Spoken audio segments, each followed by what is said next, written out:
What's up, guys? As much as I love mixtapes and spontaneous music, I love sports more. I love them so much, I never want them to stop. But as the playoffs wind down, we get fewer and fewer games, and the sports just aren't sporting like I want them to.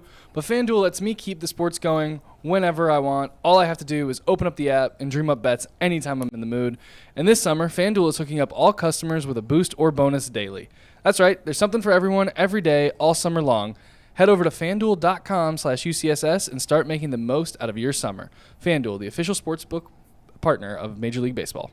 And if you want to bet on the newest Guardian, Lane Thomas, to get a hit in today's game, those odds are on FanDuel. Thomas is second in the lineup tonight playing right field for the Guardians as they have a 1:10 first pitch on a Tuesday afternoon against the Tigers, which frankly makes not a ton of sense. But Lane Thomas in the lineup. The Guardians acquired Thomas from the Nationals yesterday for 3 prospects. They traded Alex Clemmey, a left-handed pitcher they drafted in the second round last year, José Tena, an infield prospect, and Rafael Ramirez Jr., another infield prospect, in order to get Lane Thomas, who is a power-hitting outfielder with speed, who's under contract for this year. Next year is the final year of his arbitration. There's the official trade details. Tyvis, G, we've been begging the Guardians to make some sort of move, and this was the first. We'll talk about potential other moves next, but let's start with Lane Thomas. Tyvis, grade the trade from the Guardians' perspective. Was this the right move for the right price in order to acquire Lane Thomas? I give it a B+. I think it was something that when you, me, and Jason talked on Thursday, we all had agreed that maybe the bat was more important than the pitching. Mm-hmm. And this is a guy that hits home runs, he hits us in the outfield. Now, when we were talking, me and you said we wanted an outfielder.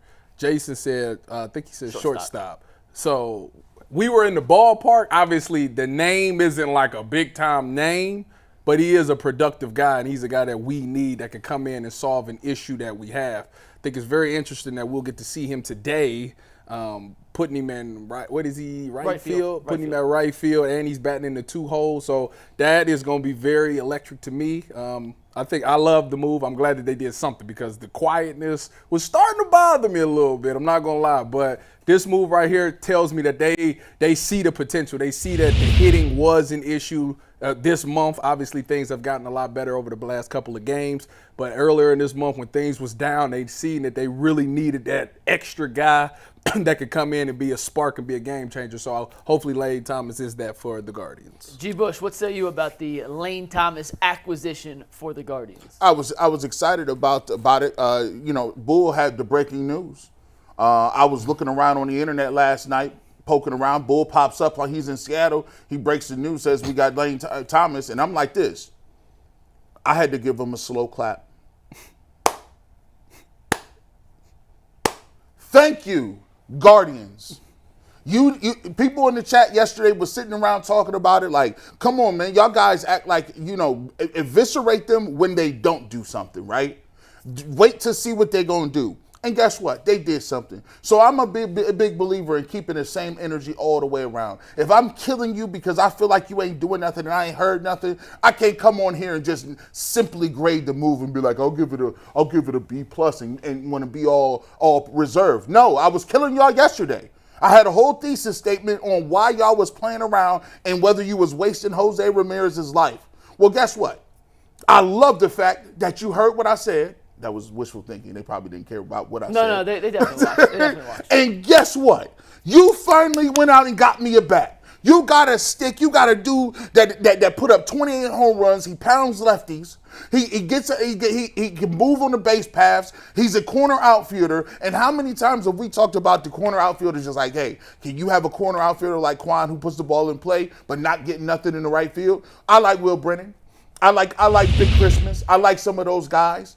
But this guy gives me a OPS over 700, close to 800, 28 home runs last year. He had his most power outage that he had last year. And they understood what it was. They said, listen, not only did you go get this guy, but he's in the fold for next year too. And you didn't give away no other prospects. No DeLauders, no Manzardos, no none of them. You gave away, I mean, how many middle infielders do you guys got? But you got Bazana. Yeah. You named 2 of these guys. I have no clue who they are. None. I was like, I don't know who they are. Good. I'm just get them, take that and run. And right now, we still got some of the big name prospects that you can turn around and get something with today and get greedy with. See, that's how I look at this trade. If this is the only move the Guardians make, You upset? I'd be frustrated. Yeah. But it's a hell of a first step to what hopefully turns into a great trade deadline 24-hour period for the Guardians, because Lane Thomas is certainly a flawed player. He's not perfect by any means. No. He's not in the Brent Rooker class. He's not in the top tier. If you were going after the big fish in the pond, there's a reason we hadn't mentioned him in all of our discussions yet in terms of potential fits for the Guardians. But he does provide them with power. Mm-hmm. He has 8 home runs this year. He had 28 home runs last year. He got off to a horrific start to the season. Don't go look at his April numbers, trust me. And don't look at his numbers through the first half of May. But since May 27th, so essentially June and July, the last 2 months, he is the second highest on-base percentage of any right fielder in baseball behind Juan Soto. He's second in Major League Baseball since May 27th in stolen bases, behind Ellie De La Cruz with 17.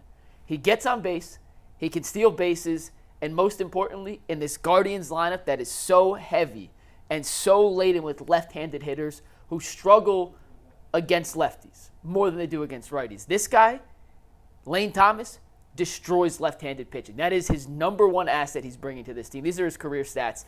You can see the numbers. He has a 80-point higher batting average against lefties than righties. His OPS, 201 points better against lefties than righties. Look at the home runs and the RBIs as opposed to the at-bats. That's for his career.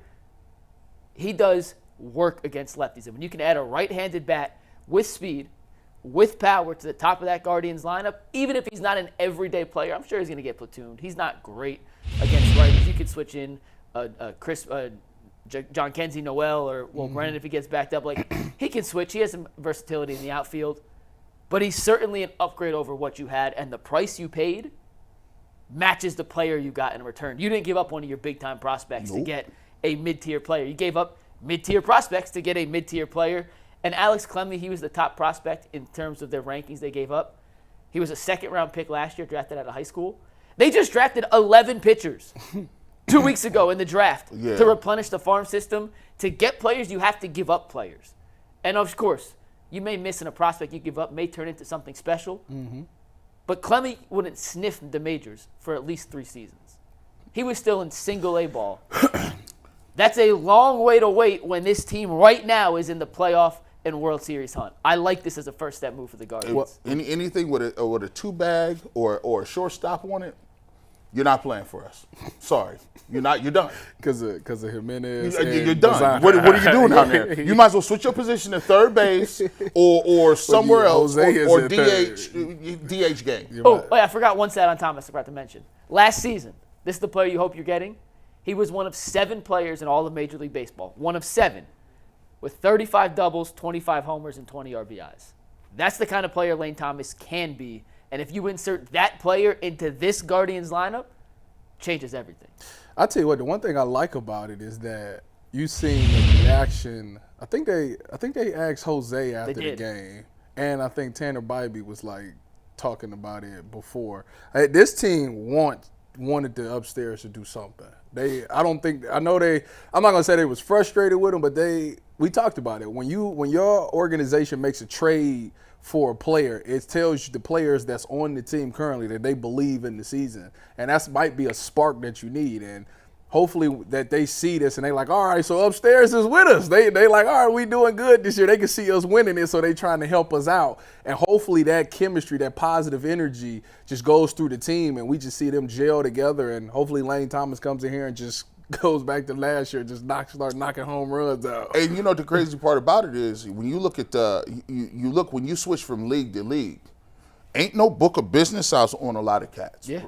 Like, he about to come over here And it's gonna take them 3 or 4 weeks to figure out, okay, what does this guy like to do? What does he not like to do? Where's his out pitches at? You know what I'm saying? Where is he struggling on the zones? So the fact that he's coming to the American League, I like the fact that they playing him right away. They want to get him acclimated, and while they don't understand what he don't like, he'll be up there getting nice pitches to hit. So I'm rocking with that. And the protection he has in the lineup, if he's going to hit second with Jose and Naylor and David Fry and whoever else is behind him, especially the top two, Jose and Naylor, that is significantly better protection than he had in the lineup in Washington, where they have not been competitive for the last couple seasons since they won the World Series. He was hitting with no one's behind him, which is how Jose had felt a lot of his career in Cleveland. Now Jose's got Josh behind him.